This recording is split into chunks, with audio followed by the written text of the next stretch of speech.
Egypt's new draft constitution, approved by the country's Islamist-dominated Constituent Assembly, will be put to a referendum on December 15th.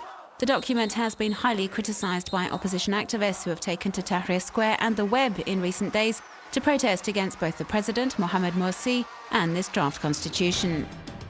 Countless social networkers are condemning the fact that the principles of Islamic Sharia will be retained as the main source of legislation in the new constitution. This Christian blogger, for example, fears it will infringe on freedom of religion in Egypt.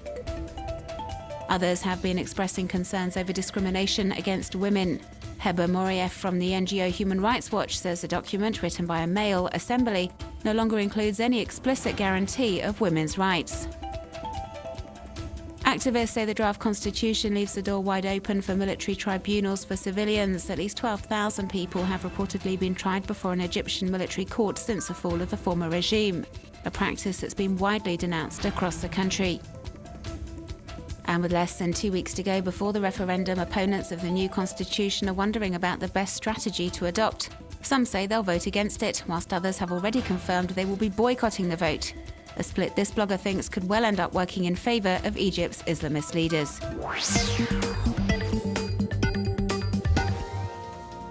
The UN's International Telecommunications Union began its World Conference in Dubai on Monday. Regulators from the 193 member states have until December 14th to agree on the proposals to adopt in a new UN Internet Regulation Treaty. As Amadou Touré, the Malian Secretary General of the ITU, explains, current regulations date back to 1988, and with the advent of the Internet, are no longer relevant. And the conference is set to be dominated by talks on internet governance, according to the site WCIT Leaks, which has released confidential working papers relating to the summit. Russia would like member states to be given more power so they can manage the internet on their own territory as they see fit. A proposal aimed at challenging the United States' control over the internet. It controls, amongst other things, the handing out of internet domain names. And there's another battle on the horizon concerning a suggestion made by European operators represented by the group Etno. They'd like to see web giants pay a fee for the bandwidth they're using to ensure quality stream video content, for example. They want to apply the principle of sending party network pays. The operators say the extra funds are vital if they're to invest in network infrastructure. But numerous NGOs and major players in the internet industry, like Google, for example, feel these proposals will contribute to the fragmentation of the internet and will open the door for governments to tighten online censorship. So the American giant has launched a campaign urging web users to oppose this new treaty, describing it as a danger to freedom of online expression and access to internet content.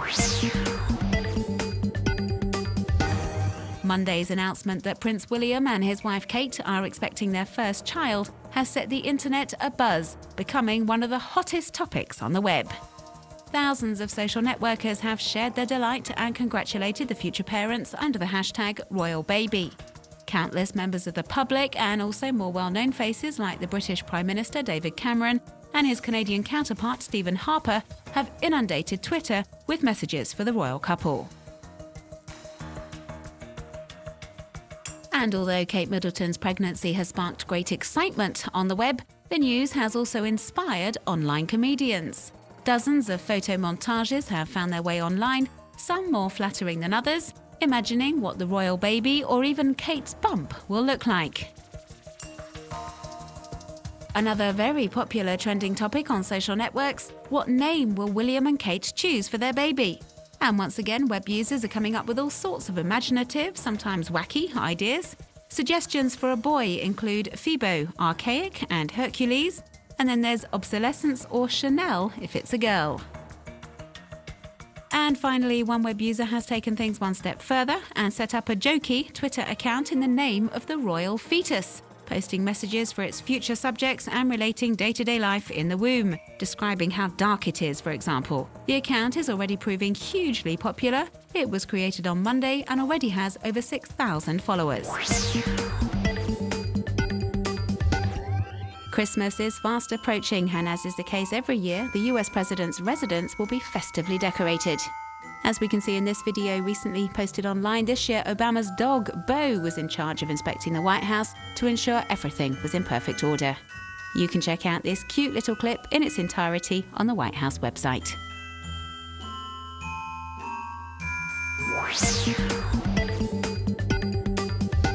Jamie Scott selected 15 spots around Central Park and filmed them twice a week over a 6-month period to put together this magnificent time-lapse video entitled Fall, showing us the change of seasons and the arrival of autumn to the heart of New York City. An explosion of colours that will be a surefire hit with nature lovers everywhere.